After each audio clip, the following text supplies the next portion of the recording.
সবাই বিজয় দিবসের অনুষ্ঠানে ছিলাম। আমরা তাৎক্ষণিক একটা খবর পাইছি যে এখানে ওই যে বীর মুক্তিযোদ্ধা আব্দুল মান্নান খানের ইয়াতে কে বা কারা রাত্রে এরকম আগুন দিছে বা ছাই পড়ে আছে আর কি। তো আমি এসে আপনাদের সামনে তো অবজারভেশন করলাম, এটা একটা তার ঘর মানে কত 2 ফুটের মধ্যে, আবার এই যেখানে কবরস্থানটা বা যেখানে আগুন দিচ্ছে এখানে তার এই যে মুরুকের খাঁচা আছে, এখানে আবার এই যে নারিকেলের বাগলা আছে, নিচে অনেক পাতা পড়ে আছে।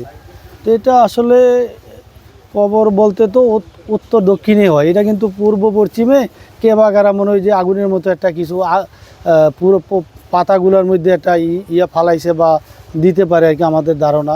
তার যে বীর মুক্তিযোদ্ধা মহোদয় এখন থেকে প্রায় 15 বছর আগে মারা গেছে। 32 ইঞ্চি জেভিকো টিভি এখন মাত্র 15,000 টাকায়, সাথে পাচ্ছেন 3 বছরের প্যানেল ওয়ারেন্টি। এখানে যে ওনার আদৌ মানে কবর এখানে আছে এরকম চিহ্ন ইয়া নাই। তো আমি ওনার ফ্যামিলির সাথে কথা বলছি, তারা বলছে আমাদের কোনো শত্রু নাই বা ইয়া নাই, কেউ দিতেও পারে না, ওনারও কোনো শত্রু নাই। তো এটা কোথায় থেকে কিভাবে এই জায়গাটার মধ্যে এই ছাইগুলো আসলো বা আগুনের ইয়ে হইলো, এটা আমরা ওনাদের সাথে আলোচনা করে আপনাদের সহযোগিতায় ইনভেস্টিগেশন করে দেখি, যদি তারা কোনো অভিযোগ দেয় বা কারো সন্দেহ করে আমরা আইনগত ব্যবস্থা নেব।